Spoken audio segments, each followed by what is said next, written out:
ingredients: cabbage,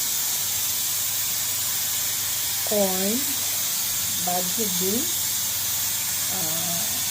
patis, and then sibuyas, ahos, sili, o ang Maggi beef cube. So, mauna ito ang ingredients para sa ito ang beef bulalo.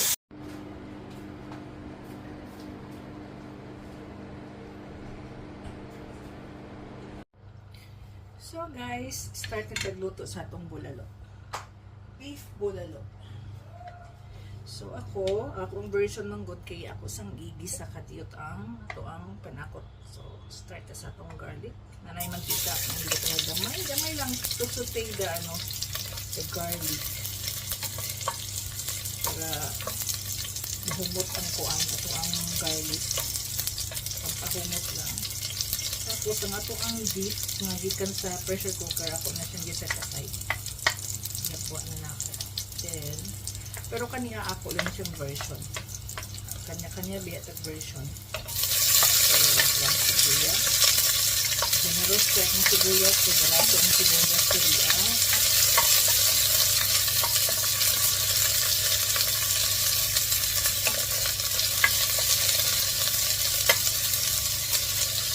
So, alang sa pika-brown gamay. Tapos ang sili niya natin dito. So, brown na ito ang golden brown na ito ang onions at ang ibot ang itong beef cubes ang palasa. So, itong cubes ito na siyang ihalo para mag-melt siya. At tapos next ang atong beef. See guys, kung unsa siya kalambot, grabe siya kalambot. So, natanggal na ganit siya sa iyang kabukog mismo.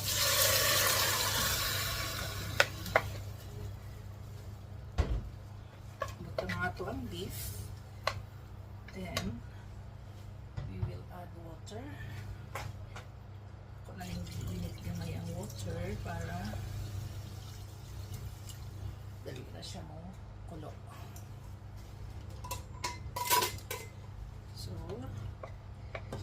sa siyang pabukalon. Then, after that, atong mga veggies. Guys, ato sa pinibot ang atong mais. Kaya kinahanglan ba yan siya nga?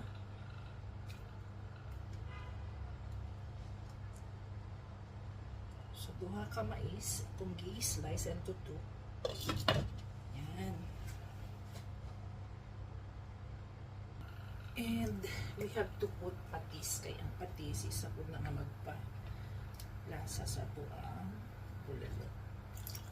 So, tansya-tansya lang ta kung sa kataghan ng atong ibutang.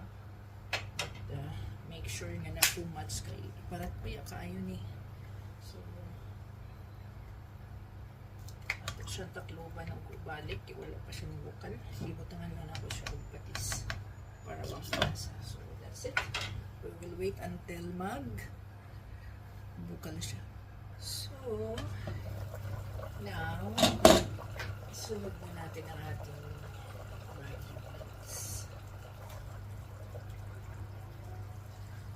Okay. So,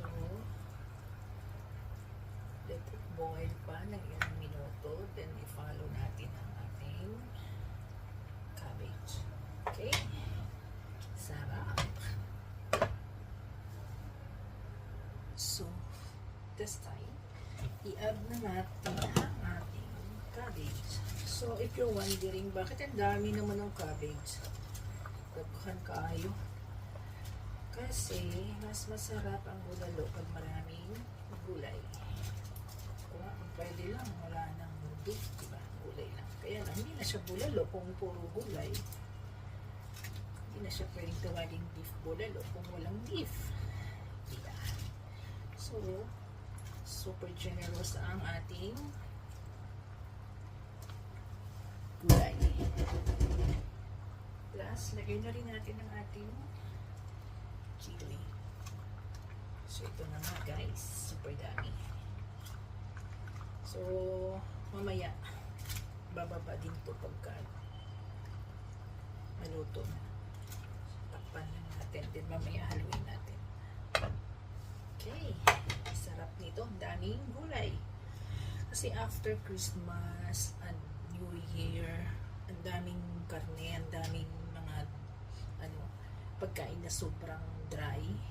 Walang kagulay-gulay. So, na-realize ko ay masarap ang bulalo. Na maraming dahon-dahon. Maraming repolyo. At saka ibang gulay. Yung Baguio beans.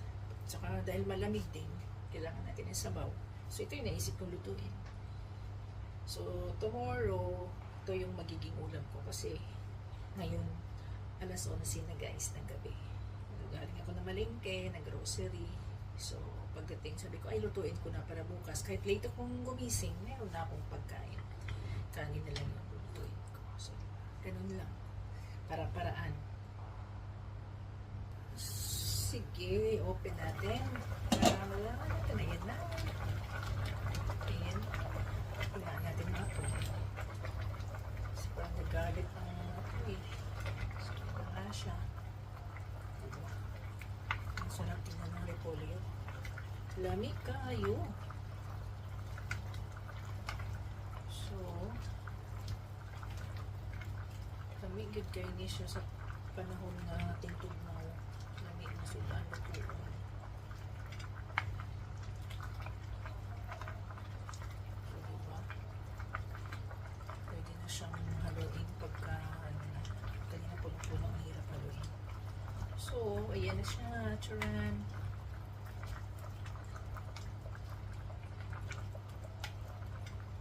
Hindi na natin makita ang atong beef kaya na diba? Sobrang ka lambot. Hiwalay na siya. Nadurog na nga sa sobrang lambot. So, tomorrow, dili sa na ko ni siya lutuon ug maayo ako ang dahon kay hiniton pa na ko ni siya tomorrow. So, guys, this is my bulalo recipe Eileen's version. So, kung naamoy inyong version, okay lang yan. Kanya-kanyang version ng ating bulalo. But for me, sarap na to for me. Oh, tama-tama ang timpla. So, see you again next vlog. Thank you. So, ayan. Luto na. Ready to na to? Eat for tomorrow. So, karon taklobon. So, takpan ko lang siya para tomorrow. Initin ko na lang. So, thank you for watching, guys. Thank you. Happy New Year. Ingredients. Cabbage. Corn. Baguio beans. Patis. And then, sibuyas. Ahos. Sili o ang Maggi beef cube. So, mauna ito ang ingredients para sa ito ang beef bulalo.